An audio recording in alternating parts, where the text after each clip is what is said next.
지난 3월 1일 금식 기도회 때 다락방에서 같이 금식하고 또 말씀을 나눴던 그런 영적 파도들이 6월이 돼서도 계속 이어지고 있는 것 같습니다. 혹시 기억나시는지요? 다락방 3월 1일 금식 수련회 때 다락방에서 자신의 인생 그래프를 그려보시고 이렇게 나누셨던 거 기억하실 겁니다. 아마 다락방에서 나누실 때 나와 같은 그래프의 곡선 그런 것들은 하나도 없었을 것입니다.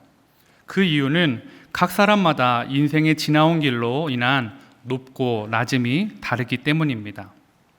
그렇다면 우리의 인생은 그러한데 다윗의 인생의 그래프를 그린다면 어떠할까요? 다윗의 인생 그래프는 학자마다 아니면 성도님들마다 각자 다르게 다윗을 보는 것들을 그릴 수 있을 거라 저는 생각합니다. 그런데 다윗의 인생 그래프에서 기울기의 변화가 있는 점 하나만 찍으라면 저는 이 11장을 다윗의 인생 그래프의 변곡점이다라고 말씀드리고 싶습니다.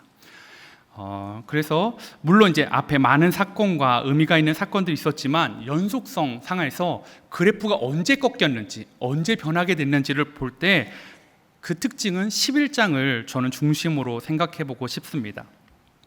사무엘상에서 다윗은 참 많은 일들이 있었지만 영적으로는 늘 상승 곡선이었던 것 같습니다. 그것은 사무엘 하에 들어서도 계속 이어지고 있습니다. 좀 개론적으로 한번 보시면 2장에서는 다윗이 남쪽 유다의 왕이 됩니다. 상승하고 있죠. 5장에서 또 온 이스라엘의 왕으로 등극하게 됩니다. 더 높아졌습니다. 6장에는 하나님의 궤를 다윗성으로 옮겨옵니다. 좋은 일이죠. 또 한 번 더 올라가 보시고요. 그 다음에 7장에서는 여호와께서 모든 원수를 무찌르고 평안히 살 수 있는 은혜를 주셨다라고 합니다. 사무엘하 7장 1절에 이렇게 나와 있죠. 여호와께서 주위의 모든 원수를 무찌르사 왕으로 궁에 평안히 살게 하신 때가 비로소 사무엘하 7장에 이루어졌다라는 거죠. 더불어 이 7장에서는 너무나 중요한 다윗의 왕위가 영원히 견고하게 해주시겠다는 약속, 그리고 그 자손을 통해 메시아가 오겠다라는 약속을 해줬다라는 것입니다. 그래서 더 올라가고요. 8장에서는 이렇게 나와 있습니다. 8장 14절에 다윗이 에돔의 수비대를 두되 온 에돔의 수비대를 두니 에돔 사람이 다 다윗의 종이 되니라. 다윗이 어디로 가든지 여호와께서 이기게 하셨더라. 8장에서는 드디어 어디로 가든지 다 이기는 축복을 누리고 있습니다. 그리고 9장에서는 또 무슨 일이 있었냐면 요나단의 아들, 사울의 아들인 요나단의 사울의 손자인 무비보셋을 받아들여도 자기의 왕권이 흔들리지 않을 정도로 안정돼서 무비보셋을 받아들이고 자기의 왕국에 살게 하고 마치 왕자처럼 모든 것을 다시 회복해 주는 것들이 있었다라는 겁니다. 그만큼 다윗의 왕국이 이제 안정되었다라는 것을 볼 수가 있죠. 그리고 10장에서는 암몬과의 싸움이 있었는데 이 암몬이 동맹군을 아람을 데려오는데 10장에서는 동맹으로 온 아람을 무찌르는 일들이 발생합니다. 계속 2장, 5장, 6장, 7장, 8장, 9장, 10장 계속 다윗은 승승장구하고 있습니다. 그런데 이 승승장구하는 상승곡선이 변곡점이 제가 11장이라고 한 이유는 우리가 잘 아는 사건이 여기서 발생하기 때문입니다. 11장에서 다윗의 군대가 암몬과의 싸움을 위해 출진합니다. 그런데 오늘 본문은 다윗의 이상 증상을 책망하는 듯한 말투로 시작하고 있습니다.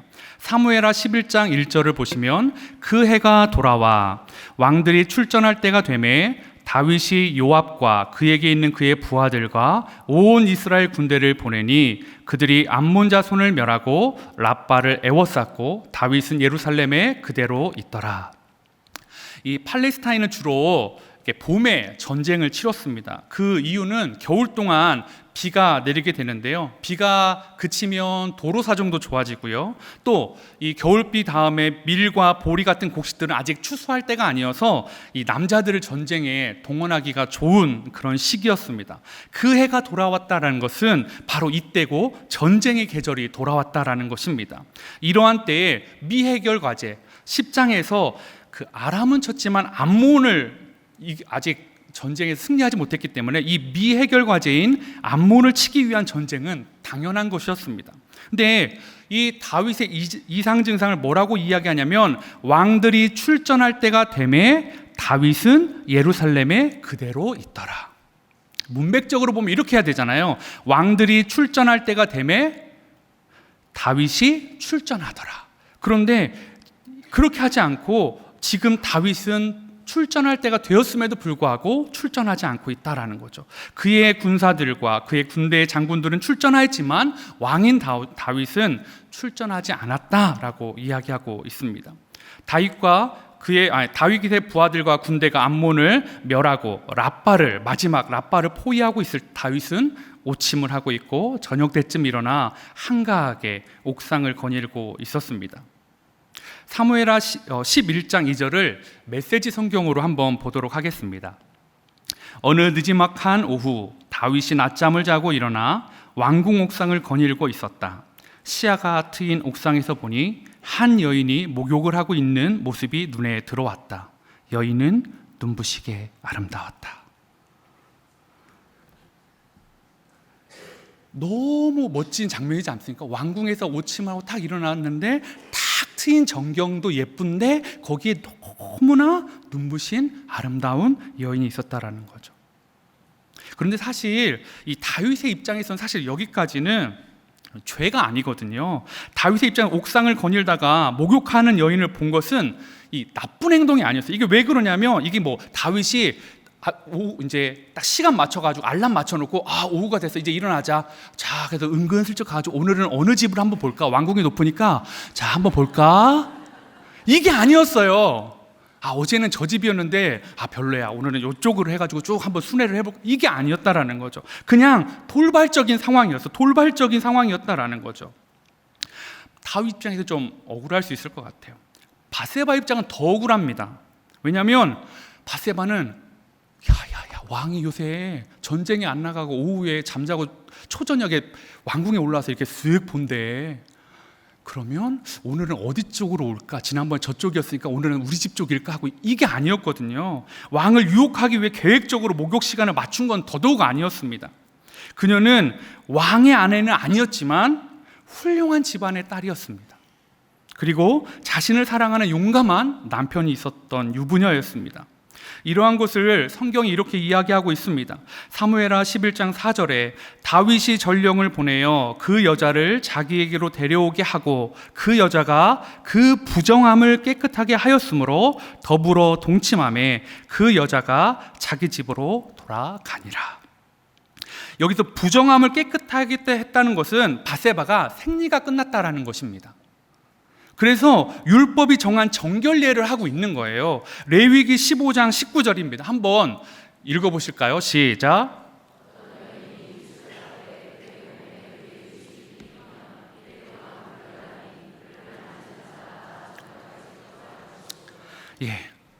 바세바는 지금 어떤 목적이 있는데 그 목적은 유혹의 목적이 아니라 정결을 위한 목적이었어요. 생리가 끝나고 피가 그쳐서 유출이 멈춰서 그 레위기에서 말하는 그것에 따라서 자신의 몸을 정결케 하는 예를 하고 있었다라는 거죠. 즉, 이 이후에 생기는 아이는 그러므로 누구 아이라는 거예요? 이 이후에 관계를 맺은 남자의 아이라는 거죠. 생리 이후에 아이가 생겼으니까요. 즉, 이 이후에 바세바의 아이는 반드시 다윗의 아이일 수밖에 없다라고 성경은 이야기하고 있는 것입니다. 그런데 바세바는 다윗이 이렇게 가볍게 그렇다고 취할 사람은 더더욱 아니었습니다. 다윗에게는 그 최고의 용사 30명이 있었습니다. 그들을 사무엘하 23장에는 다윗의 30용사라고 하면서 일일이 한 명 한 명을 나열하고 심지어 어떤 사람은 어떠한 전공을 세웠는지 어떠한 역할을 했는지 아주 길게 서술하고 있습니다. 그런데 바세바의 아버지 엘리암 그리고 남편 우리아 두 명은 모두 이 30인의 용사에 당당히 이름이 적혀 있는 사람들이었습니다. 즉 그들은 바세바의 아버지와 바세바의 남편 우리아는 다윗과 생사고락을 함께하며 등을 맞대고 적과 싸우면서 다윗이 평안할 수 있도록 다윗의 적이 없을 수 있도록 어디로 가든지 이기게 하는 가장 큰 하나님의 역사를 이루어줬던 전우였다라는 것이죠. 여기서만 멈추는 게 아니고 바세바의 할아버지 아히도벨은 다윗 최고의 모사로 다윗을 위해 모든 지혜를 나중에 보면 마치 하나님께 듣고 행하는 것처럼 만들어냈던 사람이었습니다. 즉 다윗의 진영에 최고 모사꾼이 2명이 있었는데 한 사람은 후세고 한 사람은 아히도벨인데 이 아히도벨이 바로 밧세바의 할아버지였습니다. 이 아히도벨이 나중에 압살롬의 반역이 있을 때 압살롬 편에 붙게 됩니다. 즉 그들은 다윗이 지금까지 치른 수많은 전투에서 승리로 이끈 주역들이었습니다. 단순히 다윗이 전쟁에 나가고 안 나가고의 문제가 아니라 이것들을 보면 얼마나 심각한 도덕적 문제, 너무나 자기에게 충성을 바치고 자기가 너무 잘 아는 30명 늘 식사하고 같이 등을 맞대고 싸우고 논의하고 하나님의 뜻을 영광을 이뤘던 그들의 가족 밧세바를 취한 것입니다. 얼마나 심각한 도덕적인 문제가 있는 것일까요? 더 나아가 큰 문제는 하나님을 경외하는 사람으로서 해서는 안 될 그 일을 저지르고 있는 것입니다. 여러분, 우리는 다윗이 어떤 사람인지 잘 아시지 않습니까? 다윗은 사울이 자기 앞에 있었을 때, 무방비 상태로 있을 때 2번이나 죽일 수 있는 기회를 그냥 포기했던 사람입니다. 왜 죽이지 않았습니까? 사울을 자신의 손으로 붙이시겠다고 하는 하나님의 분명한 음성과 약속을 받았습니다. 그런데 이 약속은 또 다른 하나님의 약속에 부딪히는 거예요. 뭐예요? 하나님의 기름 부음 받은 자를 죽이지 말라라는 거예요. 하나님이 사울을 네 손에 주겠다라는 약속도 하나님이 주신 거고, 기름 부음 받은 자를 죽이지 말라는 것도 하나님이 주신 거예요. 2개 다 하나님이 주신 거예요. 뭘 선택하는지는 다윗의 신앙이 달려있다라는 것입니다. 그런데 다윗이 무엇을 선택하죠? 2번 다? 사울을 놓아주는 걸 선택합니다.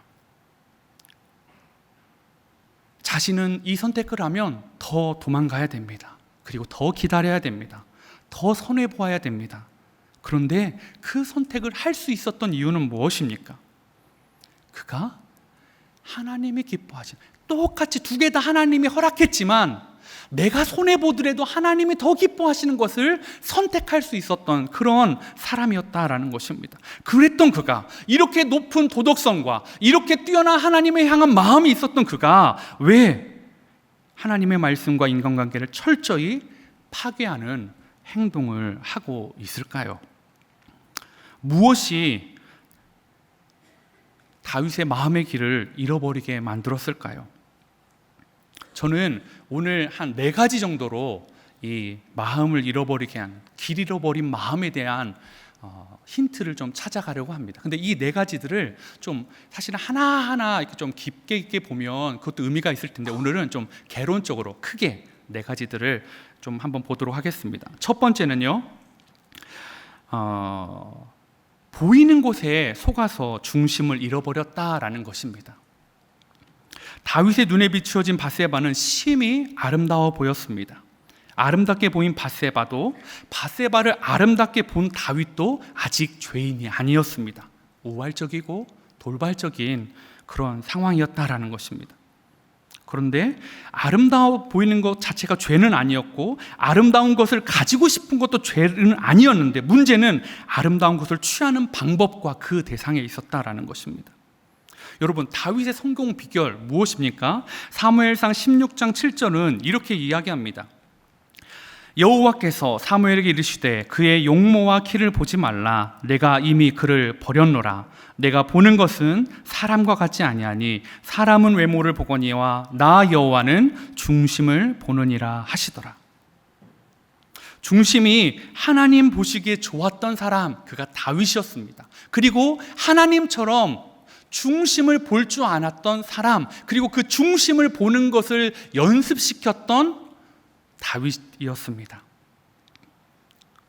그런데 중심을 보시는 하나님 앞에서 다윗이 외형의 아름다움을 취하고 있는 것입니다. 하나님은 백성을 섬기는 왕을 원하셨는데 다윗은 마치 사울처럼, 그리고 이방인의 왕처럼 자신의 욕구를 채우는 왕으로, 그거 자신의 욕구를 위해서 취하는 왕으로 변질되어 버렸습니다. 아까 했던 다윗의 인생 그래프는 사무엘상, 사무엘하 10장까지는 중심을 바라보는 삶이었습니다. 중심을 하나님께 드리는 삶이었습니다. 그러나 11장 이후로는 하강곡선이 이어지는데 거기는 아름다움, 외모를 취하는 것들로 인한 안 좋은 모습들이 계속해서 나오고 있다라는 것입니다. 다윗의 중심에는 10장 이전까지는 늘 하나님이 계셨습니다. 그런데 11장에는 밧세바가 들어오고 다른 것들이 들어오기 시작했다라는 것입니다. 사무엘하 7장 8절을 제가 세 번역으로 읽어드리도록 하겠습니다. 그러므로 이제 너는 나의 종 다윗에게 전하여라. 나 만군의 주가 말한다. 양떼를 따라다니던 너를 목장에서 데려다가 내 백성 이스라엘의 통치자로 삼은 것은 바로 나다. 하나님은 다윗 네가 왕이 된 이유는 내게 있다. 너를 왕으로 만들어준 건 바로 나다라고 7장에서 분명히 선포하셨습니다. 그래서 다윗은 겸손할 수 있었습니다. 그래서 다윗은 양보할 수 있었습니다. 다윗은 화가 날 때도 참을 수 있었습니다. 다윗은 절망의 순간에도 절망하지 않고, 아니 절망했다가도 다시 일어날 수 있었습니다. 그런데 자신이 왕이 될 수 있었던 이유가 하나님이심을 인정하고 하나님의 말씀이 충돌할 때 자신이 손해보는 것을 기꺼이 감수했던 다윗이 손해보기 싫어하는 거예요. 자신의 이익을 위해서 움직이기 시작했어요. 11장부터요.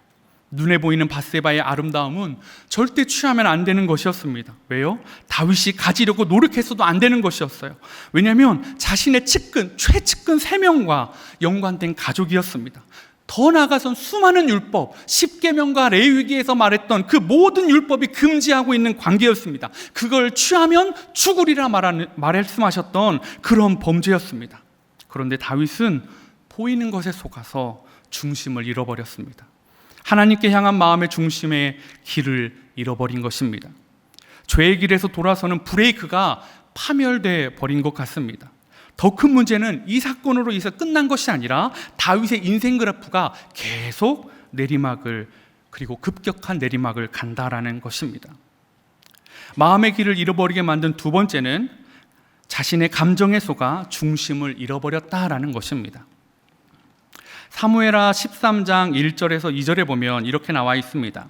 그 후에 이 일이 있으니라. 다윗의 아들 압살롬에게 아름다운 누이가 있으니 이름은 다말이라. 다윗의 다른 아들 암논이 그를 사랑하나 그는 처녀이므로 어찌할 수 없는 줄을 알고 암논이 그의 누이 다말 때문에 울화로 말미암아 병이 되니라. 여기서 말하는 그 후는 밧세바와 다윗 사이에 태어난 아이가 죽게 된 그 1년 후입니다. 다윗의 강간 사건 후 1년이 지난 시점에 본문에서 이야기하는 건 암논, 압살롬, 다말이라는 사람을 등장합니다. 그런데 여기서도 중심이 아니라 외모를 보는 것으로 인해 사건이 발달됩니다. 이번에는 누구의 아름다움일까요? 다말의 아름다움입니다. 암논은 다윗의 장자였습니다. 인간적으로 볼 때 큰 잘못을 하지 않으면 다음에 왕이 될 수 있는 확률이 가장 높은 왕자였습니다. 그런 암논이 이복 동생, 어머니가 다른 다말을 마음에 두게 되었습니다. 이 사랑하는 마음이 얼마나 컸던지 마음의 병이 될 정도다라고 성경은 말하고 있습니다. 암논이 생각하기에 자신은 자꾸 이 사랑을 묵상하고 다말을 묵상하고 아름다운 다말을 생각하면 할수록 자신은 비련의 주인공이에요. 사랑을 막아서고 있는 게 있어요. 뭘까요? 그건 혈연이었어요. 또 사랑을 막아서고 있는 게 있었어요. 그건 뭘까요? 율법이었습니다. 이렇게 사랑하는데 이복남매라서 율법이 금지하기에 결혼할 수 없다는 것은 너무나 가혹한 것이라고 생각되어졌습니다. 사실 이게 지극히 정상적으로 이해가 안 되는데 자꾸 이 관계를 묵상하고 몰입하다 보니까 그 모든 것을 뛰어넘고 싶은 마음이 암논에게 생겼던 것 같습니다. 그래서 자꾸 자기가 불행한 것은, 자기가 힘든 것은 다말을 얻지 못해서 불행한 것이다 라고 얘기하는 거죠. 그래서 다말을 얻으면 행복할 것이고 다말을 얻지 못하면 자신은 무능력하고 평생 불행할 것 같은 사람이 될 것 같은 거죠. 그래서 그 자신과 다말의 사이를 막아서는 혈연도 율법도 부수고 나아갑니다. 이 암논은 친구의 꾀를 빌려가지고 다말을 강제로 범하게 됩니다. 그러나 이러했던 암논의 마음이 거짓이라는 것은 너무나 금방 드러나게 됩니다. 사무엘하 13장 14절 15절입니다. 암논이 그 말을 듣지 아니하고 다말보다 힘이 셈으로 억지로 그와 동침하니라. 그리하고 암논이 그를 심히 미워하니 이제 미워하는 마음이 전에 사랑하던 사랑보다 더한지라. 암논이 그에게 이르되 일어나 가라 하니. 이 관계를 맺기 위해서 암논이 얼마나 치밀하게 계획을 짰고요. 다말은 여기서 벗어나기 위해서 너무나 많은 변명을 하고 지혜를 짜냈지만 여기서 봤던 것처럼 다말보다 힘이 셈으로 암논이 강제적으로 동침을 하게 됩니다. 근데 문제는 이렇게 이루어졌으면 그냥 인간적인 마음은 어쩔 수 없는 사랑이지만 이루어졌으니까 잘 됐으면 좋겠다 라는 생각이 조금이라도 들 수 있을 것 같아요. 그런데 암논이 어떻게 변한다고요? 암논이 사랑이라고 생각했던 마음은 관계를 맺자마자 완전히 변해서 더 무서운 증오로 변해버립니다. 그리고 그 처절한 저항의 끝에 있었던 그 여인을 하인을 시켜가지고 쫓아내버립니다. 그리고 빗장문을 잠궈버립니다. 이에 다말은 머리를 흩고 머리에 재를 뒤집어쓰고 채색 옷을 찢고 울며 불며 하나님 온통함을 이야기하고 있습니다. 암논이 자신은 비극적인 사랑의 주인공이라고 생각하며 운명과 하나님의 율법을 뛰어넘으려고 했던 행동은 사실은 단순히 자신의 욕구를 채우는 수단이었다라는 게 너무나 이 가지고 싶었던 가진 후에 바로 드러나게 되었습니다. 암논은 자신의 감정에 속아서 중심을 잃고 난파되어 버립니다. 암논은 이러한 행동은 왕권은 물론 그의 생명까지도 빼앗아 가버렸습니다. 우리 안에 암논처럼 속고 있는 감정이 혹시 있지는 않으십니까? 이 문제만 해결되면 행복해질 거라고, 이것만 취하면 행복해질 거라고 아시지 않습니까? 그 문제를 해결해도 또 다른 문제가 우리 삶 가운데 계속 찾아온다는 것 말입니다. 거짓말에 속지 마십시오. 이것만 해결하면, 이것만 넘어가면, 그래서 그 감정에 속아서 그걸 하나님의 방법이 아니라 자신의 방법으로 취하면 그것은 파멸의 시작입니다. 마음의 길을 잃어버리게 만든 세 번째는 죄책감입니다. 죄책감에 속아 중심을 잃어버립니다. 이 사건을 알게 된 다윗은 대노하게 됩니다. 심히 노했다라고 표현합니다. 다윗의 성품으로 보건대 어떤 일이 일어나야 됩니까? 너무너무 노했어요. 화가 엄청 났어요. 어떻게 했을까요?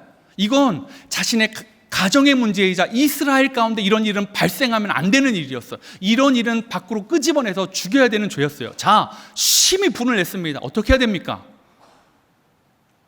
그 분을 사그라뜨려 버립니다. 그것으로 끝냈어요. 다말의 친오빠이자 다윗의 세 번째 아들, 사실은 다윗의 첫 번째 아들 암논이었고 두 번째 아들이 있었는데 성경에는 그 활동이 잘 나오지 않습니다. 그래서 아마 일찍 죽었을 것이다 라고 이야기합니다. 그래서 왕이 계승서열 순위로 보면 암논, 그 다음에 압살롬이었어요. 압살롬은 가만히 보고 있습니다. 동생 다말을 다독이면서 아버지가 어떻게 하는지 보자 라고 하는 거죠. 근데 이 보는 시간이 2년이라는 시간을 참아냅니다. 아버지가 어떻게 하는지, 아버지가 어떻게 조치하는지, 가장으로서, 왕으로서 어떻게 지켜야 하는지 지켜보고 있는 것입니다. 그런데 다윗은 2년 동안 아무런 일도 하지 않습니다. 압살롬은 가장으로서 다윗에게도, 이스라엘 왕으로서 다윗에게도 실망해버립니다. 왕은 정의를 세우는 사람이었습니다. 심판자였습니다.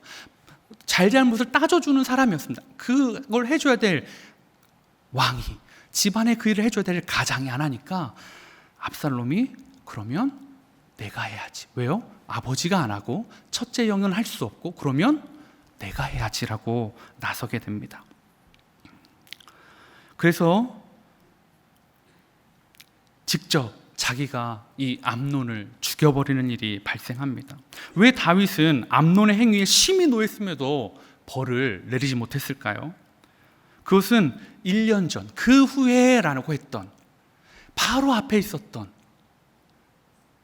자신과 밧세바 사이에 태어났던 그 아이가 죽고 그 바로 1년 전 자신이 밧세바를 강간하고 우리아를 살인을 교사하고 했던 그 일, 그것이 이 암논의 일과 너무나 오버랩 되었을 것입니다. 힘으로, 위치로 약한 자의 것을 취하는 모습, 어디서 봤을까? 내가 사랑하는 아들이 어디서 이걸 보고 배웠을까? 화가 나는데 어떻게 할 수 없는 자신을 보게 되었던 것입니다. 다윗은 분노했지만 그 뒤에 바로 따라오는 것은 죄책감이었습니다. 그 뒤에 바로 따라오는 것은 자괴감이었습니다. 내가 누구를 심판해? 나도 그런데 그냥 놔두자, 그렇게 생각했을지도 모르겠습니다. 그래서 당연히 의뢰히 행해야 될 가장으로서, 왕으로서 마땅히 취해야 할 행동을 옮기지 못했습니다. 그러나 이것은 다윗의 죄책감과는 전혀 다른 문제였습니다. 그것과는 상관없이, 다윗의 자격과는 상관없이 다윗의 위치에서 정리해줘야 될 사건이었다라는 것입니다. 다윗은 죄책감으로 그 사건을 회피했습니다. 다윗은 죄책감을 해결해야 될 때 해결하지 못하게 만들었습니다. 무엇이요? 죄책감이요. 이런 회피는 주변 사람들 모두를 불행하게 만들었습니다. 다윗은 죄책감에 속아 자신을, 마음의 길을 잃고 방황하게 만들고, 암논도 방황하게 만들다 죽게 만들고, 압살롬도 방황하게 만들고, 다말도 방황하게 만들고, 모든 사람들을 방황하게 만들었습니다.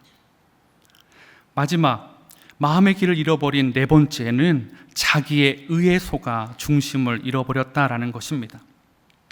압살롬이 몇 년을 기다렸다고요? 2년을 기다렸습니다. 아버지가 어떻게 하시나? 왕으로서 어떻게 이스라엘 가운데 이 큰 죄악을 해결하나? 2년을 기다렸습니다. 동생을 다스리고 기다려봐라, 기다려봐라. 아버지를 믿어보자, 기다려봐라. 얼마나 이 마음이 슬펐는지 나중에 압살롬이 딸을 낳는데 그 이름을 뭐라고 짓냐면 다말이라고 짓습니다. 이 일이 얼마나 압살롬에 큰 상처로 남았는지 동생을 생각하며 다말이라고 지었다라는 거죠. 그런데 이렇게 슬픔 가운데 있는데 다윗이 아무런 행동을 하지 않자 아까 말씀드렸듯이 2년 만에 어떤 모임을 빙자해서 암논을 죽여버립니다. 압살롬에게 일은 단순한 복수가 아니었습니다. 이것은 하나님의 공의를 실행하는, 누군가는 해줘야 되는데 아버지도 하지 않고, 그리고 해야 될 사람은 바로 자기이기 때문에 2년을 참아서 결국 그가 칼을 뽑아들어서 암논을 죽인 것입니다. 압살롬은 자기 생각에 의를 행하고 3년의 피난 생활을 하게 됩니다. 도망갑니다. 아버지를 피해서. 그리고 다윗이 3년 만에 압살롬을 생각해서 불러옵니다. 그리고 돌아왔는데 예루살렘에 와서 아버지가 만나주지 않아요. 그래서 도망간 그 유배 생활이 3년 있었는데 예루살렘에 왔는데 아버지가 만나줄 줄 알고 용서해 줄 줄 알고 아버지의 공의와 사랑을 보여줄 줄 알고 왔는데 만나주지 않아요. 그게 또 2년이었습니다. 다말 사건 후에 7년이라는 시간이 지났지만 사랑과 용서가 없는 아버지 다윗, 거기서 압살롬은 마음이 떠나버렸습니다. 그리고 또 4년을 기다립니다. 압살롬의 입장에서 그리고 4년 후에 반역을 저지르게 됩니다. 압살롬에게 반역은 11년을 기다려도 공의와 자비를 베풀어 주지 않는 다윗과 이스라엘에게 공의를 바로 세우는 작업이었습니다. 아버지는 더 이상 아버지일 수가 없다. 아버지는 왕의 작업이 없다. 자격이 없다. 내가 이제 이 나라에 공의를 세워야 되겠다. 왜? 내가 왕이 계승서열 이제 1위니까. 이제 압살롬의 작업은 시작되었습니다. 4년을 철두철미하게 기다립니다. 자신의 아름다운, 머리끝부터 발끝까지 아름다움에 가득했던 압살롬의 외모와 그 모든 것으로 백성들의 마음을, 환심을 사기 시작합니다. 그리고 문 앞에 서서 백성들을 판결해 줍니다. 아버지의 그런 판결까지 갈 필요 없어. 내가 해줄게. 형제여, 내가 너의 마음을 만져줄게. 아버지는 그렇지 않더라 하면서 4년이라는 시간 백성들의 마음을 사기 시작합니다. 백성들의 마음이 아름다운 압살롬에게, 공의로운 것 같은 압살롬에게 온전히 옮겨가기 시작합니다. 그리고 4년이 지난 후에 압살롬은 백성의 원통함에 무심한 왕, 가족의 아픔을 회피하는 아버지에 대한 철퇴를 끌어들입니다. 그리고 그 철퇴로 반역을 시작합니다. 그러나 압살롬이 이것은 의다, 이것이 바른 것이다 라고 생각했던 이 자기의 의는 사실은 참된 의가 아니었습니다. 왜냐하면 그 과정 가운데 압살롬이 행하는 일들을 보면 알 수가 있습니다. 그 과정 가운데 아까 바세바의 할아버지 아히도벨이 어떤 지략을 주냐면, 당신 아버지의 천막을 치고 사람들이 모든 보는 앞에서 범하십시오. 당신과 아버지의 관계가 회복될 수 없는 지경이라는 걸 선포하십시오. 그래서 백성들에게 아버지의 편에 서든 당신의 편에 서든 선택하게 하라라는 것을 보여주게 되는 것입니다. 아버지의 첩을 범하고 또 아버지를 추적하는 것 가운데 그는 백성들의 희생을 최소한으로 있는데 마음에 두지 않습니다. 자기의 위용을 드러내는 전략을 취합니다. 그러다 망하죠. 결과적으로 백성들을 내부의 적으로 만들어서 서로 죽이게 만들었습니다. 압살롬만 자기의에 빠졌던 것이 아닙니다. 다윗은 어떠합니까? 다윗은 말년에 하나님께 묻지 않고 자기의 왕권의 치리의 그 결과가 어떠한지를 알고 싶어서, 치적을 알고 싶어서 인구조사를 명령합니다. 신하가 하지 말라고, 하시면 안 된다고, 하나님이 더 많은 걸 주실 거라고 했음에도 불구하고 그는 신하의 반대를 무시하고 인구조사를 시작합니다. 자기의 통치의 치적을 자랑하고 싶고 알고 싶었던 것입니다. 그러나 그 일로 인하여, 자기의 의에 빠져있는 이 일로 인하여 3일간의 전염병으로 이스라엘 가운데 7만 명이나 되는 많은 사람들이 죽음을 받아들이게 된다라는 것입니다. 압살롬과 다윗은 자기를 드러내는 자기 의에 빠져 하나님의 의, 하나님의 방법을 따라가지 않았습니다. 하나님의 방법을 따라가지 않는 것, 자기 의를 따라가는 것, 왜 그랬을까요? 하나님의 방법, 하나님의 의는 이루어지지 않을 것 같으니까요. 내 방법, 내 의대로 그는 선택했던 것입니다. 다윗의 인생 그래프는 11장 이후로 계속 내리막길입니다. 비참합니다. 왜냐하면 다윗의 마음의 길을 잃어버리고 10장까지와는 다른 길을 걸어갔기 때문입니다. 어떻게 하면 우리는 우리의 마음의 길을 잃어버리지 않을 수 있을까요? 그게 가능할까요, 여러분? 우리가 마음의 길을 잃어버리지 않을 수 있는 방법, 그게 가능할까요? 저는 불가능하다고 봅니다. 우리는 마음의 길을 얼마나 많이 잊어버리는지 모릅니다. 얼마나 많이 방황하는지 모릅니다. 우리는 마음에 보이는 것에 속고, 자신의 감정에 속고, 죄책감에 속고, 자기의에 빠져서 너무나 쉽게 길을 잃어버립니다. 아니, 훨씬 더 많은 이유로 길을 잃어버립니다. 그렇다면 우리의 마음이 길을 잃어버릴 때 우리는 어떻게 해야 될지를 저는 여러분과 나누고 싶습니다. 하나님은 마음의 길을 잃어버린 이유를 다음과 같이 이야기하고 있습니다. 다윗이 처음 마음의 길을 잃어버린 11장 이후에 12장 9절에 이렇게 이야기합니다. 한번 같이 읽어보도록 하겠습니다. 시작.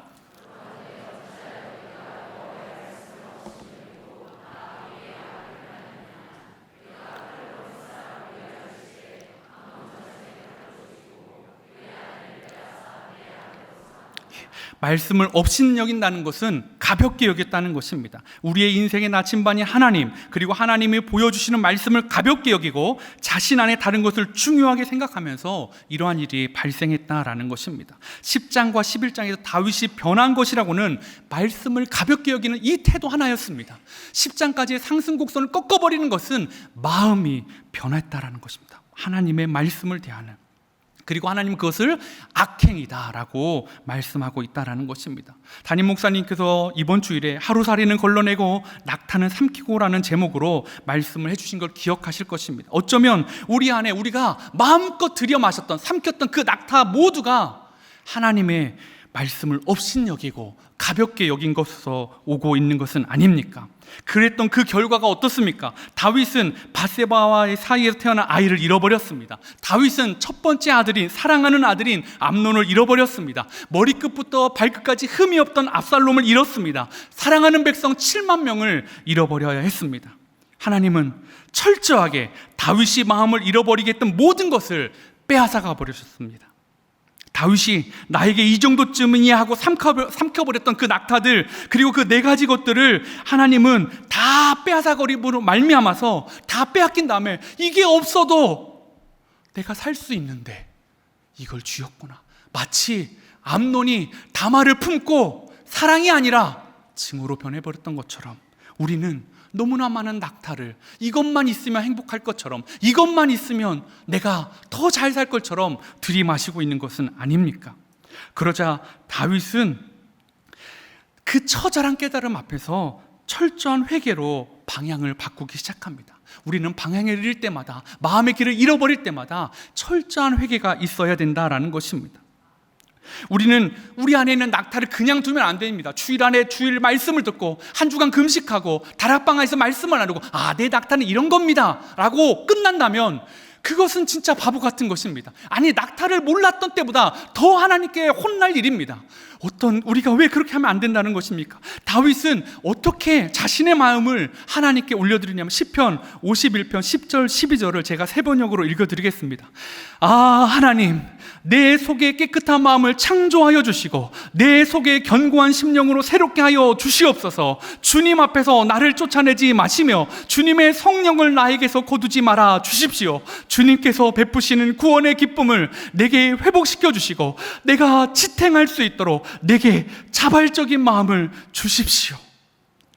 다윗이 다 빼앗기고 구했던 것 한 가지는 하나님, 내 마음을 깨끗하게 하여 주십시오. 자신이 속아서 붙잡았던 것 다 빼앗기고 나니까 이제 하나님, 내게 남겨진 것은 성령을 거두어 주지 말라라는 그 하나의 기도였습니다. 사랑하는 성도 여러분, 주일 이후로 계속 생각나는 우리 안의 낙타는 무엇입니까? 저는 그 낙타 때문에 너무 아픕니다. 저는 제 낙타 때문에 너무너무 슬픕니다. 근데 그 낙타가 또 삼켜질 것 같아서 너무 두렵습니다. 또 방향을 잃을 것 같아 너무나 슬픕니다. 또 무너질 것 같아서 저는 너무나 마음이 아픕니다. 사랑하는 성도 여러분, 무심코 삼켜버린 낙타는 우리가 보는 것을 어떻게 왜곡시켰습니까? 우리의 감정을 어떻게 속였습니까? 우리를 어떤 죄책감으로 인해 하나님께 나아가지 못하게 하고 있습니까? 하나님보다 자기를 사랑하게 하며 내 방법대로 의를 행하며 살아가게 하고 있는 그 속이는 낙타들은 무엇입니까? 왜 자꾸 방향을 바꾸게 하는 낙타들, 그것은 무엇입니까? 사랑하는 성도 여러분, 우리는 길 잃어버린 마음은 철저한 회개를 통해서 방향성을 회복할 수 있습니다. 하나님은 길을 잃어버렸다고 뭐라고 하지 않습니다. 돌아오지 않았다고 뭐라고 하십니다.